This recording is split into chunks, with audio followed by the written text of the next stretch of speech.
এই অধ্যায়ে পাঠ শেষে শিক্ষার্থীরা যা জানতে পারবে: 6.1 ট্রান্সফরমারের দক্ষতা নির্ণয়ের গাণিতিক সূত্রের ধারণা, 6.2 ট্রান্সফরমার কোর লস এবং কপার লসকে প্রভাবিত করে এমন বিবিচ্য বিষয়সমূহের ধারণা, 6.3 সর্বোচ্চ দক্ষতার সমীকরণ নির্ণয়করণ, 6.4 পাওয়ার ফ্যাক্টরের সাথে দক্ষতার পরিবর্তন সম্পর্কিত ধারণা, 6.5 সারাদিনের দক্ষতা ও সারাদিনের দক্ষতার ফর্মুলা উল্লেখকরণ, 6.6 দক্ষতা, সর্বোচ্চ দক্ষতা ও সারাদিনের দক্ষতার সমস্যার সমাধানের ধারণা, 6.7 ট্রান্সফরমার শীতলীকরণ বা কুলিংয়ের প্রয়োজনীয়তা ব্যাখ্যাকরণ, 6.8 ট্রান্সফরমার শীতলীকরণ ও পদ্ধতির বর্ণনাকরণ, 6.9 ট্রান্সফরমারের তৈল এবং এর গুণাবলীর বর্ণনাকরণ।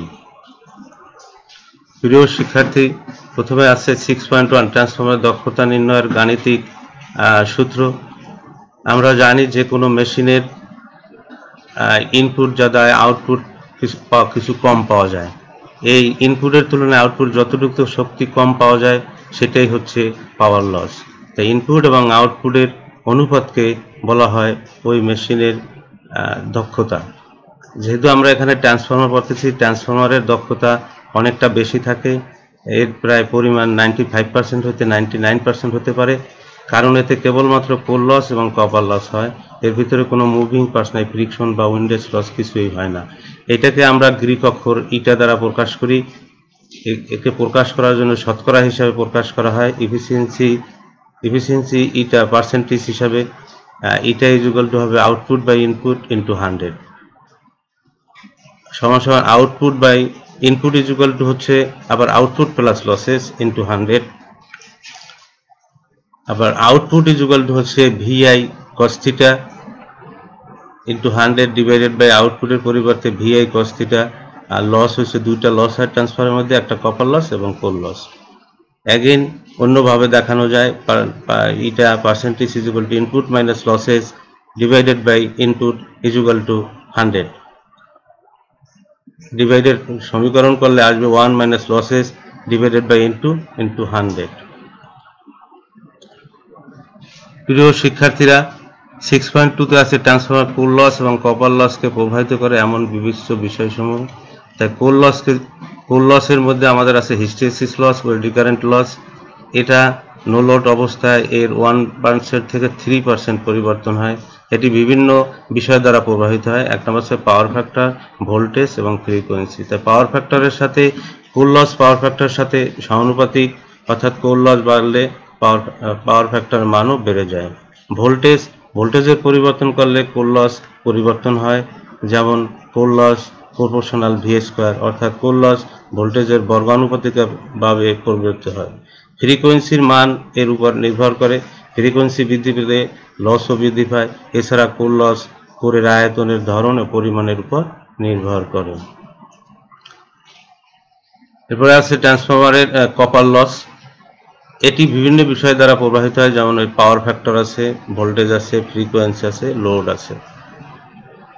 পাওয়ার ফ্যাক্টর, কপার লস পাওয়ার ফ্যাক্টরের সাথে উল্টানুপাতিক, অর্থাৎ কপার লস বাড়লে পাওয়ার ফ্যাক্টর মান কমে যায়, তাহলে copper loss proportional 1/cos theta. Voltage পরিবর্তনে কপার লস পরিবর্তন হয়। Copper loss proportional V square, অর্থাৎ কনস্ট্যান্ট কেভিএ পাওয়ার জন্য ভোল্টেজ বৃদ্ধি করলে কপার লস কমে যায়। ফ্রিকোয়েন্সি, ডিস্ট্রিবিউশন ট্রান্সফরমার ফ্রিকোয়েন্সির উপর কপার লস নির্ভর করে না।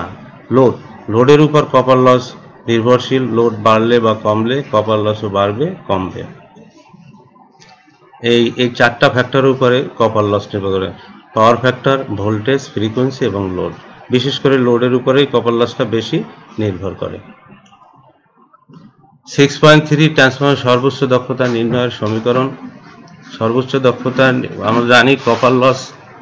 আমরা জানি যে copper loss is equal to IP square RE. আরইটা হচ্ছে যে গত আমরা দুটো চ্যাপ্টারেই দেখাইছি RE prime equivalent resistance in terms of primary, অথবা আরই ডাবল প্রাইম হচ্ছে equivalent resistance in terms of secondary. Copper loss IP square RE prime অথবা IS square RE prime. IS হচ্ছে যে সেকেন্ডারি কারেন্ট, আইপিটা হচ্ছে প্রাইমারি কারেন্ট। অতএব আমরা লিখব যে core loss is equal to হবে হিস্টেরিসিস লস। আমরা জানি যে core loss is equal to hysteresis loss plus eddy current loss. Hysteresis লসকে আমরা WH দ্বারা চিহ্নিত করলাম, এডি কারেন্টকে আমরা WE দ্বারা চিহ্নিত করলাম। আর প্রাইমারি ইনপুট হচ্ছে VP IP cos theta, primary ইনপুটের যে পাওয়ার সেটা। এফিসিয়েন্সি হবে input minus losses divided by input, এটা এর আগে আমরা দেখিয়েছি। তাই ইনপুটের পরিবর্তে VP IP cos theta minus losses VP IP cos theta সমান VP IP cos theta minus losses হচ্ছে IP square RE minus core loss, copper loss এবং কোর লস দুটেই এখানে মাইনাসের জন্য এখানে মাইনাস হয়ে আসছে। তাহলে VP IP cos theta P, এটা সিম্পলিফাই করলে আসবে 1 minus IP square RE prime VP IP cos theta minus W core IP VP IP cos theta. এটা বাদ দিলে আইপি আইপি বাদ দেওয়ার পর 1 minus IP RE VP cos theta P minus W core divided by VP IP cos theta P. যেহেতু আমরা এখানে condition সর্বোচ্চ দক্ষতার কন্ডিশনটা বাইর করতেছি, তাহলে আমাদের এখানে এখন আইপির মাধ্যমে আমাদের ডিফারেন্সিয়েট করতে হবে। সর্বোচ্চ দক্ষতার condition differentiating both side with the reference to IP. আমরা জানি যে এফিসিয়েন্সি 1 মাইনাস আগের পেজে আছে IP RE prime divided VP cos theta P W core VP IP cos theta. এটা ডিফারেন্সিয়েট করলে কনস্ট্যান্টের ডিফারেন্সিয়েট 0 আর আইপি ডিফারেন্সিয়েট 1 ভিপি আইপি আর আইপি উপরে থাকলে এখানে আই স্কোয়ার হবে, প্লাস এবং মাইনাস হবে। তো 1/x এর ডিফারেন্সিয়েট 1 মাইনাস 1/x স্কোয়ার, সেই ফর্মুলা ইউজ করে W core divided by VP IP square cos theta P. তাহলে এখন আমরা ম্যাক্সিমামের জন্য del eta by del IP is equal to 0 minus RE prime VP by cos theta plus W core by VP I square cos theta P. এটাকে simplify করলে আমরা পাবো RE is equal to W core divided by I square IP square. সুতরাং IP square is equal to RE prime is equal to 4 loss. তাহলে আমরা দেখতে পাচ্ছি যে maximum condition of maximum transformer যখন ম্যাক্সিমাম এফিসিয়েন্সি হবে তখন কোর লস সমান হবে কপার লস। তাহলে সুতরাং for maximum efficiency core loss সমান কপার লস। প্রিয় শিক্ষার্থীরা, এরপরে আছে এখন সেকেন্ডারি দিক থেকে যদি আমরা যাই, তাহলে এখানে আমরা ওই যে কেভি এর যে রেটিং সেটা সর্বোচ্চ দক্ষতায় কেভি এর লোড এবং ম্যাক্সিমাম এফিসিয়েন্সি। তাহলে আমরা জানি যে ম্যাক্সিমাম যে পাওয়ার যেটা আছে কোর লস কিছু মানে কোর লস সমান ম্যাক্সিমাম এফিসিয়েন্সির সময় কোর লস সমান কপার লস। তাহলে IP square RE, IP square সমান, তাহলে IP is the maximum efficiency current.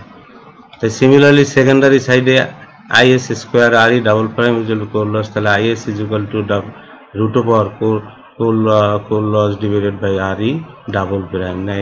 Now both side multiply VS by 1000, তাই IS into VS by 1000, VS by 1000 দিয়ে গুণ করলে আমরা এটাকে পাবো।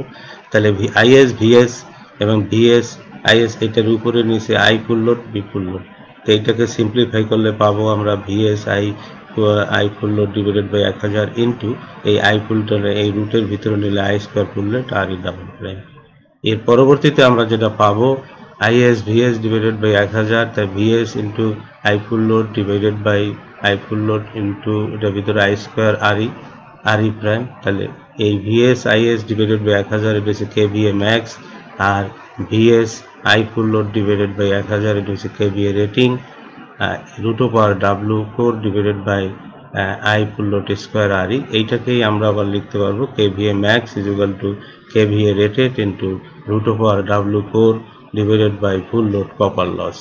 এটাই হচ্ছে যে আমাদের কেভিএ ম্যাক্সিমাম রেটিং বাই করার সময়, যেহেতু ম্যাক্সিমাম কন্ডিশনের সময় যে কেভিএ ম্যাক্স হবে, যেখানে আমরা KVA max is equal to VS into IS divided by 1000, KVA rated is equal to VS by IS I full load divided by 1000।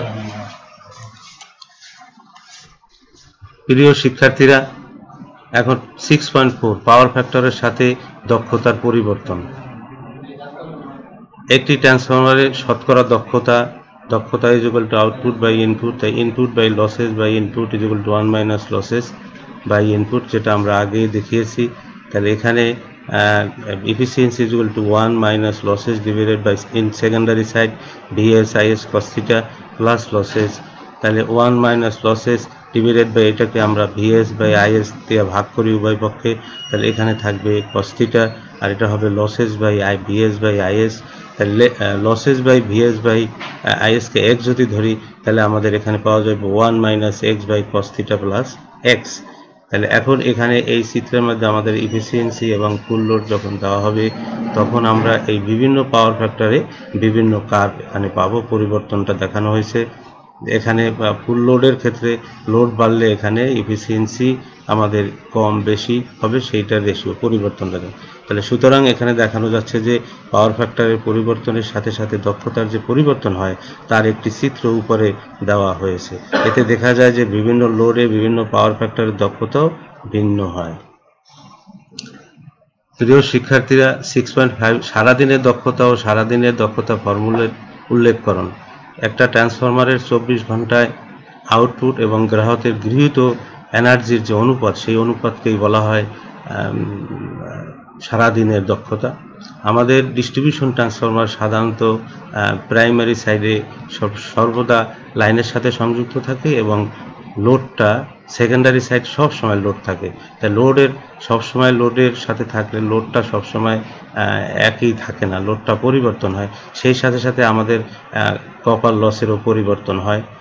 তাই আমরা যদি শুধুমাত্র কপার লস একটা নির্দিষ্ট সময় না ধরে শুধুমাত্র একটা সময় ধরে হিসাব করি, তাহলে আমাদের এই মানে ইফিসিয়েন্সিটা সঠিক হবে না। তাই আমাদের এই কপার লসকে হিসাব করার জন্য সারাদিনের এই দক্ষতা বার করে লসটাকে হিসাব করে বের করতে হয়। তাই এর প্রকৃত দক্ষতা বের করতে হলে সারাদিনের দক্ষতা বের করা হয়েছে। এটা সারাদিনের মানে 24 ঘন্টায় গৃহীত এনার্জির সাথে সারাদিনের ট্রান্সফরমারের লাইন হতে গৃহীত এনার্জির অনুপাত। সুতরাং all day efficiency all day equal to output in kilowatt hour for 24 hours, input in kilowatt for 24 hours.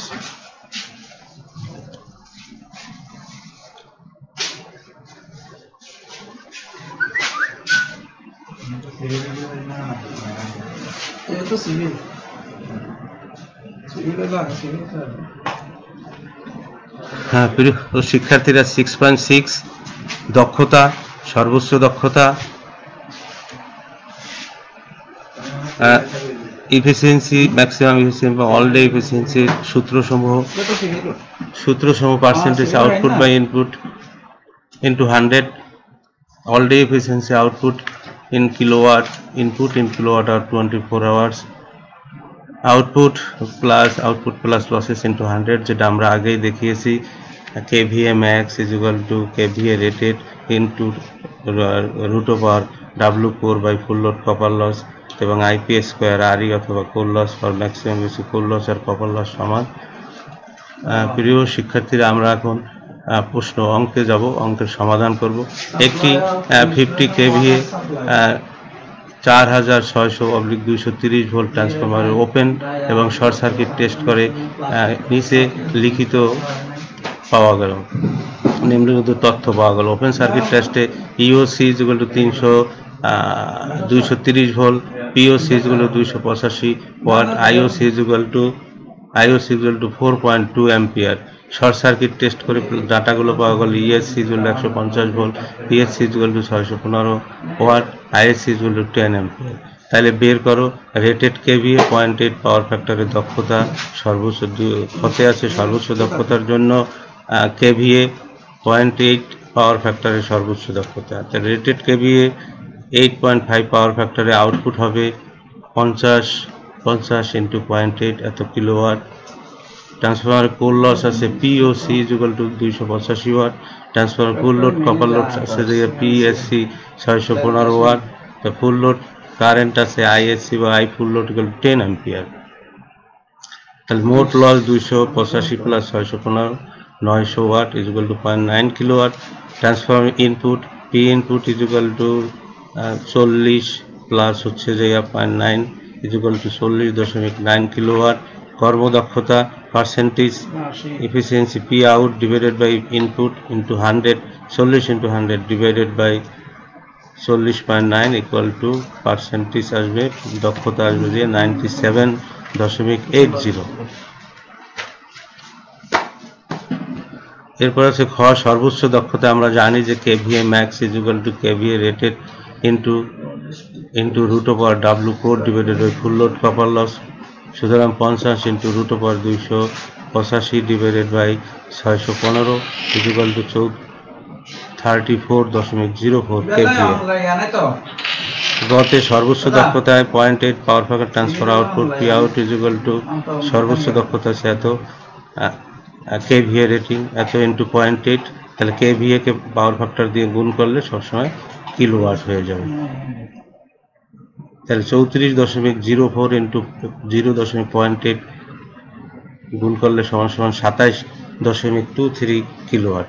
আবার সর্বোচ্চ দক্ষতায় কোর লস সমান কপার লস, তাই মোট লস হবে 285 যোগ 285 is equal to 570 watt is equal 0.7 kilowatt. সুতরাং মোট ইনপুট আসতেছে output plus losses is equal to 27.80 kilowatt.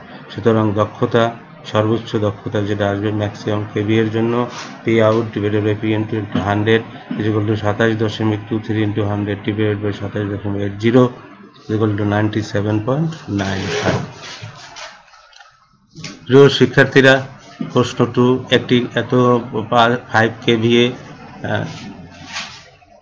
2300/230 volt ট্রান্সফরমারের core loss 40 watt, full load copper loss 112 watt একটি 24 ঘন্টা নিম্নলিখিত লোড বহন করে।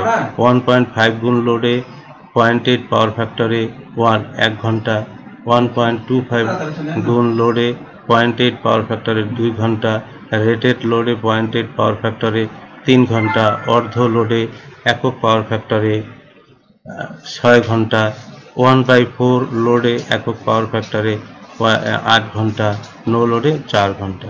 ট্রান্সফরমারটা সারাদিনের দক্ষতা বের। তাহলে এখন আমাদের বাইর করতে হবে আউটপুট এনার্জি। আউটপুট এনার্জি সে রেটেড আছে 5, এত গুণ তাহলে 1.5, তারপর হচ্ছে পাওয়ার ফ্যাক্টর দিয়ে গুণ, পাওয়ার ফ্যাক্টর কেভিএ রে পাওয়ার ফ্যাক্টর কিলোওয়াট, আর যখন সময় দিয়ে গুণ করা হবে তখন এটা কিলোওয়াট আওয়ার হয়ে যাবে। তাহলে এখানে আমরা এইভাবে 1.5 ইন্টু 5.8 ইন্টু 1, এই 1.25 এর জন্য 1.25 ইন্টু 5 ইন্টু পাওয়ার ফ্যাক্টর হচ্ছে 0.8, কয় ঘন্টা, এখানে 2 ঘন্টা। সিমিলারলি এইভাবে সবগুলো বসে দিয়ে আমাদের সব গুণ করার পরে ই করলে আসবে যে 54.54 কিলোওয়াট। সুতরাং কোর লস আছে 24 ঘন্টার জন্য 40 into 4 900 kilowatt hour is equal to 0.96 kilowatt hour. এরপরে বাইর করতে হবে আমাদের এই 24 ঘন্টার কপার লসটাকে বের করতে হবে। 24 ঘন্টার কপার লস ইন 24 আওয়ার্স, তাহলে আমাদের যেটা দেওয়া থাকবে সেই অংশের স্কোয়ার ইন্টু হচ্ছে যে কপার লস দেওয়া আছে কত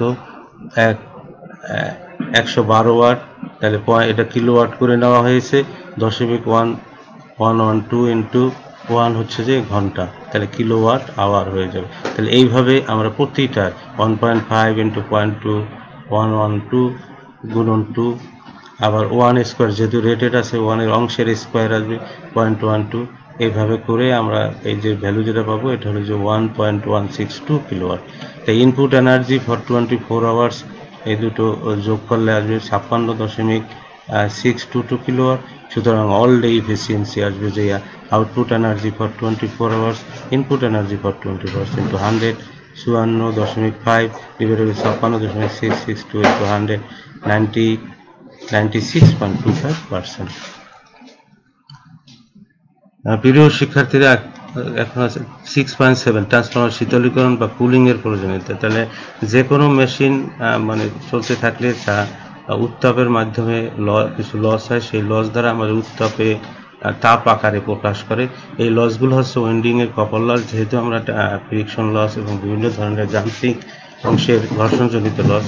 কিন্তু এই আমাদের এখানে যেহেতু ট্রান্সফরমার ওয়েন্ডিং আছে, তো ওয়েন্ডিং এ সাপ্লাই দিলে আমাদের এখানে এটা গরম হয়ে এবং তাপ হবে। এই তাপকে প্রশমিত করে না রাখলে একসময় মেশিনটি নষ্ট হয়ে যাবে। তো এটাকে প্রশমিত করার জন্য এই যে পরিমাণ তাপ প্রতিহত মানে উত্তাপ সৃষ্টি হয়, সেই পরিমাণ তাপকে প্রতিহত করার জন্য এটাকে ঠান্ডা করে মানে সীমিত রাখতে হবে। এই জন্য আমরা ট্রান্সফরমার শীতলীকরণ করা হয়, এতে ট্রান্সফরমার কর্মদক্ষতা বৃদ্ধি পায় এবং স্বাভাবিক কার্যক্রম করতে পারে। প্রিয় শিক্ষার্থীরা, 6.8 ট্রান্সফরমার শীতলীকরণ পদ্ধতির বর্ণনা। Describe the methods of cooling system of the transformer. নিম্নে ট্রান্সফরমার শীতলীকরণ পদ্ধতি বর্ণনা দেওয়া হলো। স্বাভাবিক বা ন্যাচারাল কুলিং। প্রথমে আছে স্বাভাবিক বা ন্যাচারাল কুলিং। এখানে ট্রান্সফরমার অয়েল আছে, এখানে রেডিয়েটর আছে, এখানে বায়ুর মাধ্যমে ছোট ছোট ট্রান্সফরমার এবং ইনস্ট্রুমেন্ট ট্রান্সফরমার মধ্যে সৃষ্ট তাপ পরিবহনের প্রণালীতে সর্বত্র ছড়াইয়ে পড়ে এবং বিকিরণ পদ্ধতিতে স্বাভাবিক ঠান্ডা হয়ে যায়। এই পদ্ধতি সাধারণত কেভিএ রেটিং ট্রান্সফরমার ঠান্ডা করার জন্য ছোট ছোট কম রেটিংয়ের ট্রান্সফরমারকে এটা উত্তাপ করা হয়। যে উত্তাপ ট্রান্সফরমার বডিতে আসে তা পরবর্তীতে বাতাসের সংস্পর্শে এসে ঠান্ডা হয়ে যায়। বাতাসের মাধ্যমে ছোট ছোট যেগুলো আছে আমাদের এখানে, এগুলোকে ঠান্ডা করা হয় স্বাভাবিক বা ন্যাচারাল কুলিংয়ের ক্ষেত্রে। দুইতে আছে উচ্চ চাপযুক্ত বাতাস দ্বারা কুলিং, ফোর্স এয়ার কুলিং। এই পদ্ধতিতে যেখানে ফিল্টার করা বাতাস এই ওয়েন্ডিং এর ট্রান্সফরমার মেইন ওয়েন্ডিং এর মধ্যে দেওয়া হয়। এখানে তৈল আছে, মেইন ট্যাঙ্কের মধ্যে যে কোর উইথ ওয়েন্ডিং ইনসুলেশন দেওয়া থাকে, এর ভিতরে এখানে ফোর্সলি বাতাস দিয়ে এটাকে ঠান্ডা করা হয় এবং এখানে বাতাস বাইর করে দেওয়ার পদ্ধতি আছে। এই পদ্ধতিতে ট্রান্সফরমার নিচের দিকে ফিল্টার করা ঠান্ডা বাতাস ব্লোয়ারের দ্বারা প্রবেশ করা হয়, ফলে এ ঠান্ডা বাতাস কোর এবং কয়েলের মধ্যে দিয়ে প্রবাহিত উপরের দিক দিয়ে বের হয়ে যায় এবং এটা আস্তে আস্তে ঠান্ডা হয়ে যায়। তৈলে নিয়োজিত self cooling, oil immerse self cooling. এই পদ্ধতিতে ট্রান্সফরমার কোর এবং কয়েল সম্পূর্ণটাই ইনসুলেটিং অয়েলে নিয়োজিত থাকে। এইরূপ ট্রান্সফরমার ট্যাঙ্ক এবং বাহিরের দিক দিয়ে কতগুলো লোহার টিউব বা পাইপ লাগানো থাকে। এখানে ওয়েন্ডিং আছে, এখানে তৈল আছে, এখানে পাইপ দেওয়া, রেডিয়েটর দেওয়া আছে দুই সাইডেই। রেডিয়েটর এখানে কনজারভেটর দেওয়া থাকে, এখানে অয়েলটাকে সাপ্লাই করা হয়, অয়েলটাকে কুলিং এর মাধ্যমে রেডিয়েশনের মাধ্যমে রেডিয়েটর ঠান্ডা করা হয়। এরূপ ট্রান্সফরমার ট্যাঙ্কের বাহিরের দিক দিয়ে কতগুলো লোহার টিউব বা পাইপ লাগানো থাকে। এই পাইপগুলো সবসময় ট্রান্সফরমারের অয়েল দ্বারা পরিপূর্ণ থাকে। পূর্ণ লোডে ট্রান্সফরমারের কোর এবং কয়েল যখন গরম হয় তখন তৈল গরম হয়ে হালকা হয় এবং উপরে উঠে। এই গরম হালকা তৈল পাইপের ভিতরে ঢুকে এবং পাইপের ঠান্ডা ভারী তৈল ট্রান্সফরমার ট্যাঙ্কে প্রবেশ করে। এরপর পাইপের গরম তৈল বাতাসের সংস্পর্শে ঠান্ডা হয়ে নিচের দিকে যায়, যার ফলে ট্রান্সফরমার নিজে নিজেই তৈলের সাহায্যে ঠান্ডা হয়। এই পদ্ধতিতে থার্মোসাইফন বলে। এই পদ্ধতিতে আর একটা পদ্ধতি থার্মোসাইফন। তৈলে নিয়োজিত চাপযুক্ত water cooling, oil immerse force water cooling. এখানে ট্রান্সফরমার, এটা অয়েল, এটা হচ্ছে ট্রান্সফরমার ওয়েন্ডিং। এখান দিয়ে ঠান্ডা বাতাস, এখানে ঠান্ডা পানি এখান দিয়ে দেওয়া হয়। হট পানিটা, তৈলটা গরম, ঠান্ডা পানিটা আবার এদিক দিয়ে হট হয়ে বাইর হয়ে যায়। আর এখান দিয়ে আছে পাইপ, স্পাইরাল পেঁচানো পাইপ দেওয়া থাকে, তাহলে এখান দিয়ে যখন ঠান্ডাটা যাবে, ঠান্ডা পানি দেওয়া হবে, তাই এই গরম ওয়াটারের মধ্যে ঠান্ডাটা এটা দিয়ে এটা আবার হিট হয়ে যাবে, হিট হয়ে এখান থেকে বাইরে যাবে পানিটা, কিন্তু এখানে মাঝখানে এই তৈলটাকে ঠান্ডা করে দেবে। এই ব্যবস্থায় কোর এবং কয়েল তৈলে নিয়োজিত থাকে এবং ট্রান্সফরমারের উপরে গরম তৈলের মধ্যে একটি তামার নলের কপার টিউব বসানো থাকে। বাহির হতে নলের মধ্যে ঠান্ডা পানি উচ্চ চাপে প্রবাহিত করা হয়। যখন ঠান্ডা পানি নলের মধ্যে দিয়ে প্রবাহিত হয় তখন নল ঠান্ডা হয়, ফলে এই নলের চারিদিকে গরম তৈল ঠান্ডা হয়ে নিচে যায়, নিচের গরম তৈল উপরে উঠে আসে। ফলে ট্রান্সফরমারের ঠান্ডা হয়ে যায়। এর সবচেয়ে বড় অসুবিধা হলো কোনো প্রকার যদি তামার নল ছিদ্র হয়ে যায় তবে ট্রান্সফরমার সম্পূর্ণ তৈল দূষিত হয়ে যাওয়ার সম্ভাবনা থাকে। যেহেতু এই পাইপ যদি ছিদ্র হয়ে যায় কোনো কারণে, তাহলে এই তৈলটা পুরোটাই নষ্ট হয়ে যাবে। এটাই হচ্ছে যে এর ডিমেরিটস।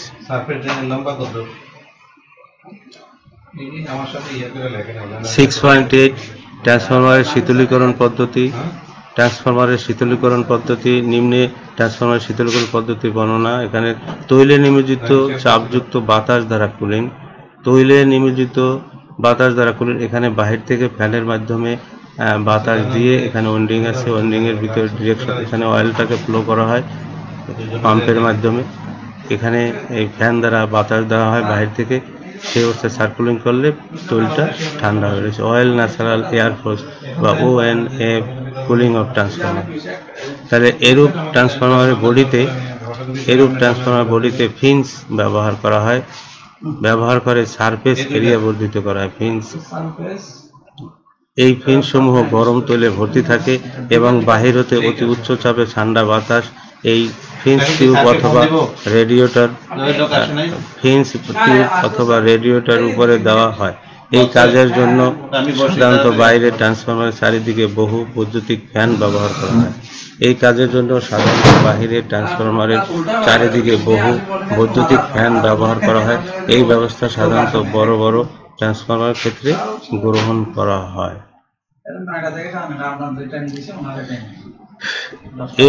এরপর আছে অয়েল ফোর্স ওয়াটার টিউব পদ্ধতি। অয়েল ফোর্স ওয়াটার ফোর্স অথবা OFWF। এই পদ্ধতিতে এখানে পাম্পের মাধ্যমে তৈলটাকে ফ্লো করা হয়। এখানে হিট এক্সচেঞ্জার আছে, ওয়াটার ইনলেট, পানিকে দিক দিয়ে দেওয়া হয় এবং পানি এখান থেকে ওয়াটার আউটলেট হয়ে যায় এবং এর ভিতরে যে আছে এই বাতাসটাকে এখান থেকে ঠান্ডা এটা এই ট্যাঙ্কের মধ্যে দেওয়া হয়। ট্যাঙ্কের মধ্যে দিলে এই ট্যাঙ্কের যে তৈল আছে সেই তৈলটাকে ঠান্ডা করে দেয়। তাহলে এই পদ্ধতিতে ট্রান্সফরমারের পাম্পের মাধ্যমে তৈলকে সার্কুলেশন করা হয়।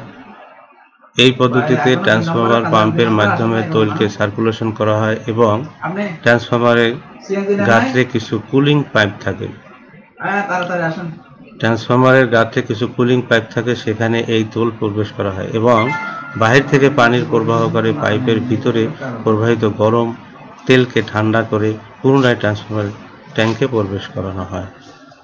এই পদ্ধতিতে পাম্পের তেলকে সার্কুলেশন করা হয় এবং ট্রান্সফরমারের গায়ে কিছু কুলিং পাইপ থাকে যেখানে এই তৈল প্রবেশ করে এবং বাহির থেকে পানির প্রবাহকারী পাইপের ভিতরে প্রবাহিত গরম তেলকে ঠান্ডা করে পুনরায় ট্রান্সফরমার ট্যাঙ্কে প্রবেশ করানো হয়।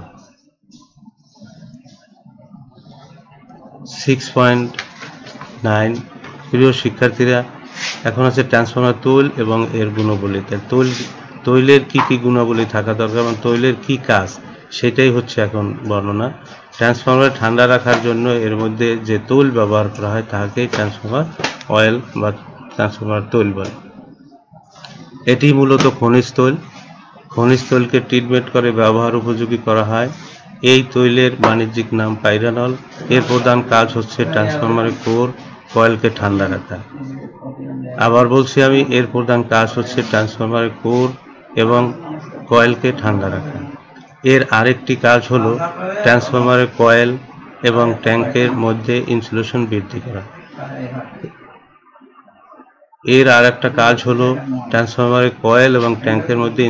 বৃদ্ধি করা। ট্রান্সফরমার তৈলের নিম্নলিখিত ধর্ম বা গুণাবলী থাকা অবশ্যই দরকার। এটা থাকতে হবে অতি উচ্চ মানের রোধক। ট্রান্সফরমার তৈলের ভিতরে এর রোধকটা রেজিস্টিভিটিটা বেশি হতে হবে। ডাইইলেকট্রিক স্ট্রেন্থটাও বেশি হতে হবে। এর মধ্যে কোনো প্রকার স্লাস থাকতে পারবে না বা কোনো গাঁত করতে পারবে না, তলানি পড়তে পারবে না বা কোনো স্কেল পার্টিকেলস থাকতে পারবে না। তাহলে কোনো তলানি থাকবে না বা অ্যাসিডিটি হতে পারবে না, কোনো আঠালো পদার্থ থাকবে না, ভিসকোসিটি থাকতে হবে, সহজে বাষ্প হবে না, জলীয় বাষ্প মুক্ত হতে হবে, অদাহ্য হতে হবে, কোনো প্রকার ভাসমান পদার্থ থাকতে পারবে না, অম্ল বা ক্ষার বা সালফার জাতীয় পদার্থ হইতে মুক্ত হতে হবে। তৈলের আপেক্ষিক গুরুত্ব 0.8 হওয়া উচিত। এবং তৈলের ভিসকোসিটি বা জমে যাওয়ার প্রবণতা কম থাকতে হবে। ভিসকোসিটিটা অবশ্যই কম থাকতে হবে, আর জমে গেলে মানে তৈলটা দ্রুত ঠান্ডা হবে না এবং নষ্ট হয়ে যাবে। এই প্রিয় শিক্ষার্থীরা, তোমরা এই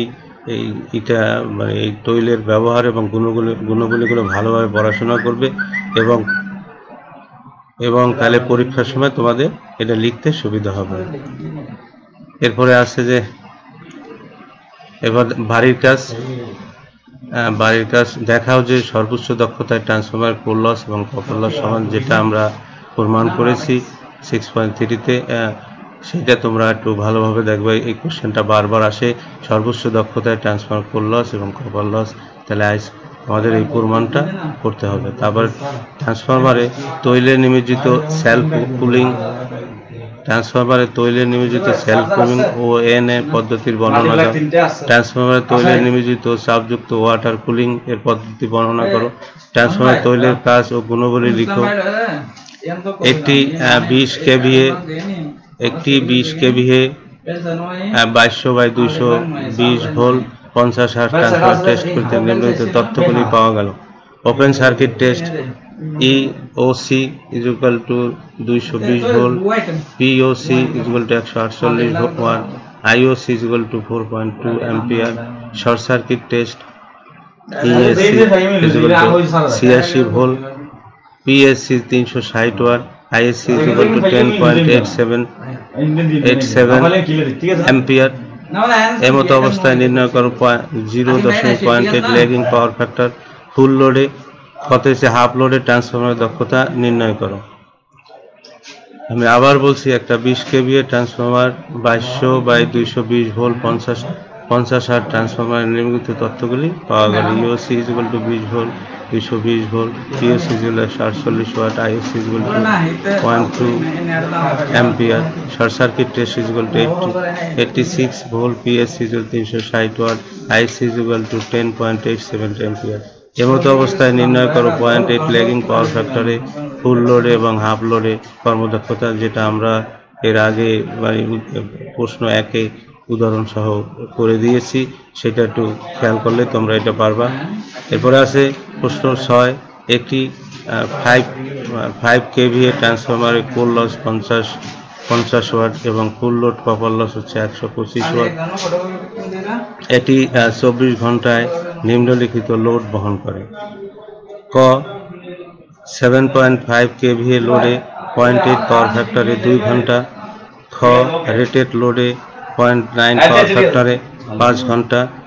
গ 4 কেভিএ লোডে 0.95 পাওয়ার ফ্যাক্টরে 6 ঘন্টা।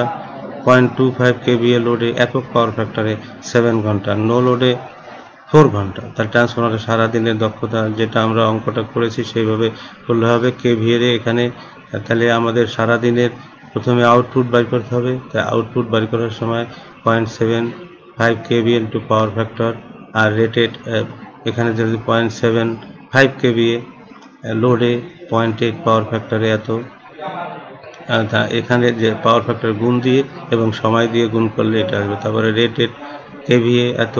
এখানে আর একটা জিনিস এখানে হচ্ছে যে বেস কেভিএ একটা এখানে ধরে নিতে হবে, যেহেতু বিভিন্ন কেভিএ দেওয়া আছে, তাহলে আমরা এখানে 5 ধরলাম বা 7.5 ধরলেই হবে। সেটাকে ধরে একটা একটা করে আমাদেরকে বের করতে হবে, তাইলে আমাদের এই অঙ্কটা হয়ে যাবে। তোমরা আশা করি তোমরা এটা প্র্যাকটিস করবে এবং পারবে, এবং পরীক্ষা আসলে অবশ্যই উত্তর দিতে পারবে। এখন এই শেষ করছি। সবাইকে ধন্যবাদ।